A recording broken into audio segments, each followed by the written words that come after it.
Hey everybody, Corey from Aquarium Co-op. Today, we're working in the fish room, but working on a lot of projects. Got new fish, installed CO2, kind of redesigning a lot of stuff. If you want to see what the new fish are, what the CO2 is, all that kind of stuff, then stay tuned and we'll go through it all.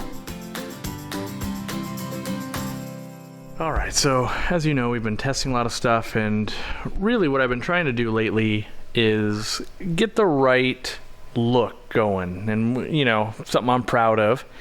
And so where I actually started was covering up my skylights. They were causing reflections and glares, and what you'll see here is we're getting a much better, like there's no reflection anymore because we're not lighting up my shirt. And so that's going to help a bunch. And so that's the overall theme, is how do we make stuff look better? And part of my thing was, why not just hook up CO2? I have all the ingredients laying around, and I've done it in the easiest way possible, so I get the pearling of plants. And yes, they're happy, and this dwarf aquarium lily is growing like gangbusters and everything. And you can see here's some CO2. And I've run it very, it's not even suboptimal. That's an air stone that I'm running it through, is this air stone. And yeah, if I pull the panel back here for you guys. Here we go. Here's the 6-way Aquarium Co-op thing. We don't sell it anymore, but you know, still using them. So we got CO2 coming out of a 20-pound cylinder into these 6. And so I have it on my to-do list to get all of these tanks set up on CO2. Whether I'm going to use it or not, kind of doesn't matter. Giving me the option will give me the best outcome of, do I want to do that? So even here, you know, we've got a little bit of CO2 going, and it doesn't really matter. But I got a new batch of the kind of fireball platies, if you will. So that's what those guys are doing. They came in real small fry. And then still trying to grow the red root floater. And I said try is a strong word. Like we are growing them. That is just happening. But this originally, it still has some cherry shrimp in there, and I'm just not sure that I want a tank dedicated to cherry shrimp. And instead, I'd rather work with these guys. So put some Anubias. I just kind of stuck them in between. Now the light's super strong and the algae is a lot. That's kind of intentional. I want to get these red root floaters really looking good, and as they cover the top, this algae will recede and all of that. So it's a plan. Over here, we had a lot of scuds going on, and what I've done is I've actually added these Montezuma swordtails. They're not special right now. They're just little small guys. But they get swords that are like this long, like 5 inches long, and are amazing, but not a lot of color. And they have been decimating the scud population that has been snacking on my plants a little bit. And now that I've got CO2, you can kind of see that going right here. Yeah. I fed today, so you know everything's eating and stuff like that, but yeah, I'm just kind of checking out on stuff. Still got a few little black Moscow guppies. This tank I still mean to go through. There's no CO2 or anything in this tank. Still got these kind of filters set up without they're not running because it's loud and that kind of stuff. Still working on largest guppy in the world project. Lost another like 1 guppy or something like that. So, but I put some Anubias in there just to help out with some cover for these babies. So the babies they had targets on their back from the adults, and yeah, I'm still on the hunt for the biggest guppies. So if you have a local store or anything like that has this huge guppies, or you've got them, I might be interested in trying to get some from you, and starting with some bigger stock to make monster guppies, which I've talked about in live streams. Low light tank here. This is just some Anubias, you know, and it was torn down, but the fry survived, and they're still here. I kind of need to catch them and take them to the store before they breed again, but I don't have another fish to put in here quite yet, so that's the pass it gets, you know, like, yeah, I'll deal with you when I deal with you. And just in general, that's what these tanks are down through here. So this tank, you can see where we've got pearling. The plants are super happy. We're not injecting CO2 here. So you can still do it without, and I've always maintained you can do that, and I still maintain you can do that. But when I hook up CO2 to this tank, probably next video you see, you'll be like, oh my gosh, it's really purling. Like, yep, that's what'll happen.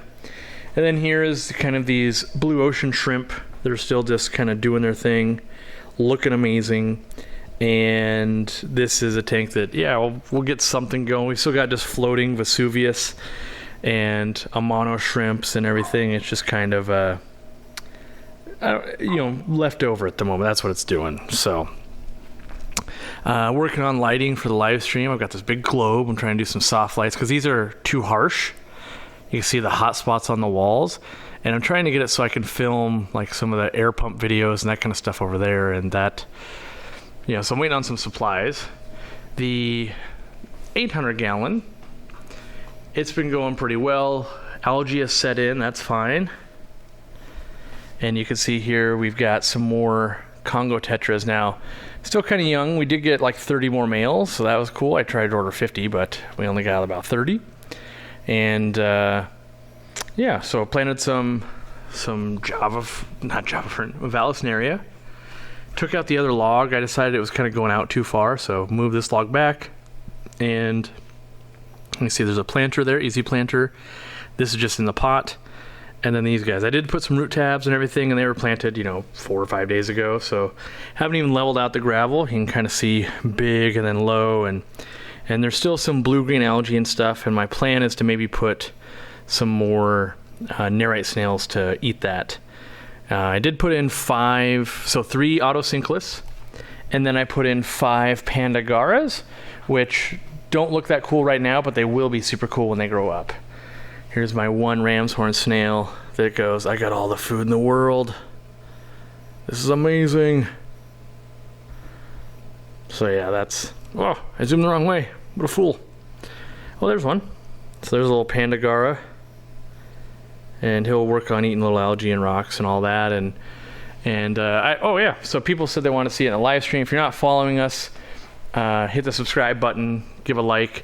But on Sundays, we're live streaming at 6 p.m. Eastern every Sunday, basically. And people said, hey, are you going to show the reactor and all that stuff that you've been working on? So I guess I could. So again, we've got CO2, right? There's CO2, there's a 20-pound tank. You can do it with a 5-pound tank, but being that I'm pumping it a decent amount to try and get CO2 into here. And then this is the reactor unit. So we've got this big Eheim filter and this reactor, which I don't have good light, so that doesn't really do anything for you. But what happens is we pump the water up at the top, and as the water comes down, we're pumping CO2 and the bubbles rise. So it gives time to kind of marinate, and then it kicks out of there. So let me get this panel staying where it needs to stay for this. So that's, kind of what's going on in here. You can see a little Autosynclus chilling on the log. And what happens a lot of times, people don't realize, is that they go crazy on the algae eaters. And, maybe you're buying 2 or 3 bristlenose, and they can knock something like this out in 8 hours. And so I want a balance to, be more in line and not just they're starving. And so, adding a few snails in here, if we go over to this tank, which this might become an African cichlid tank, and I'll explain why. But you can see I've got that blue-green algae going in the back. Snails doing work. That's all snails. They haven't done anything on that side.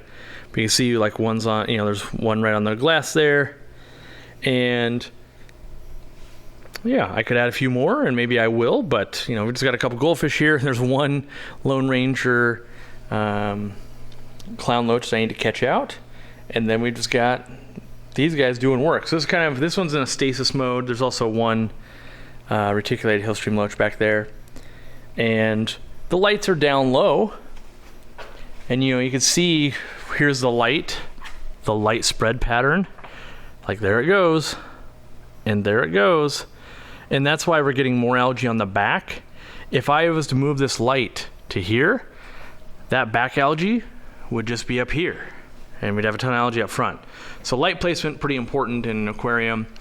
And but I plan to probably turn this into African cichlid. Why? Well, originally over here, the tank behind my desk, which, you know, this box of stuff everywhere that I was going to set up a second filter, decided not to. Lighting is down in here because I don't have as many lights up top to create less reflection and all that, so just bear with me.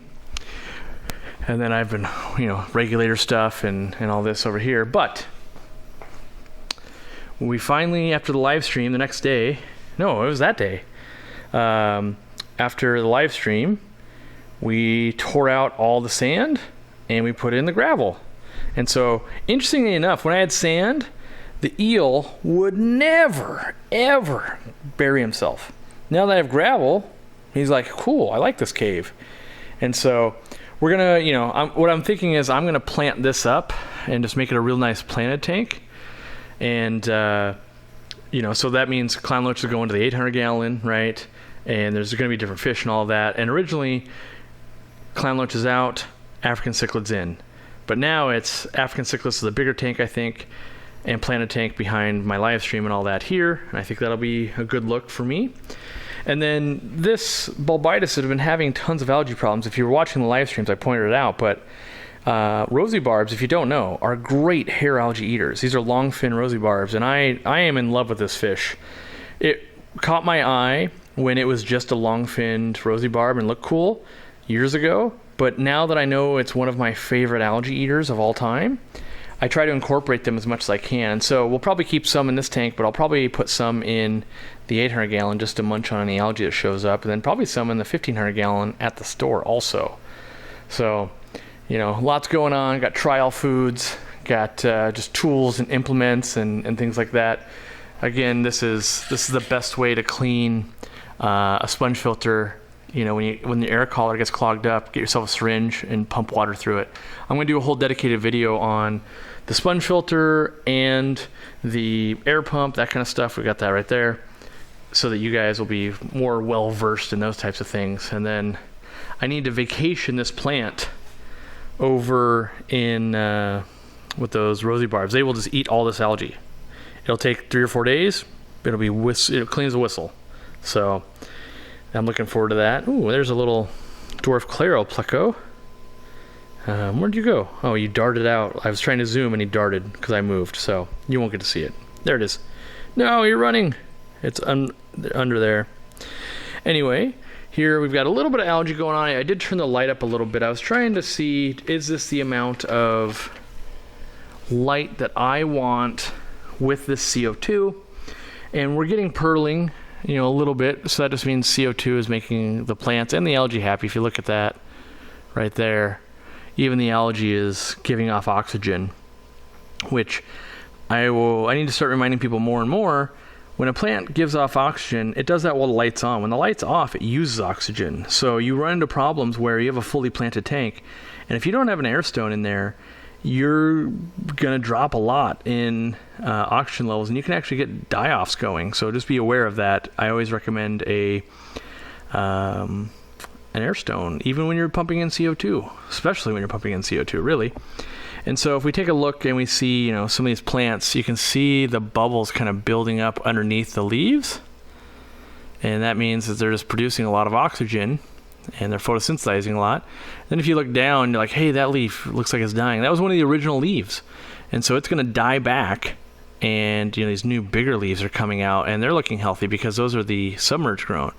Now, the balance of this tank, you know, you might hear me talk about, is an aquarium seasoned? And the answer is no. We bleached this tank probably 6 to 8 weeks ago, and now we're just kind of really putting the attention to it and, you know, getting, yes, there's the algae, and there's the algae growing on the rocks and the plants. You get a little bit of fuzziness going. But as this tank matures, it will just start doing better. Yes, I could put algae heaters in here. I could put a bunch of shrimp in here. I could do a bunch of things, but I'm letting this happen. All these babies, they want to snack on the algae too. And so it's half for me, half for them. And I know mollies, being a live bear, they like to pick at algae. And so I'm trying to get a delicate balance of raising up my balloon mollies that I just think are hilarious and fun fish, while also having a tank that's going to look okay. And you can see there's some struggles with the Java ferns, and for the most part you'll see a few brown leaves, but at the tips, right? At the tips of all those brown leaves are all these little babies. And you can see that here too. So a lot of times you'll have some dieback with immerse grown, and then you'll get new life. And you get new life out of all the plant leaves from a Java fern. And then at the base, you see how the base is coming back? And so when I plant them, which I did, I just kind of put them between the rocks here, here, here, and here. I knew we're going to get dieback. The trick is knowing that 3 to 6 months from now, this whole thing is like, wow, look at this like mountain range of Java fern. That's amazing. And then you'll start getting that. How'd you do that? And really is you just, well, I put 4 pots of Java fern in and let them do their thing. They will naturally, when this leaf dies all the way, there it is. That leaf will like fall and it will establish like down here in the cracks.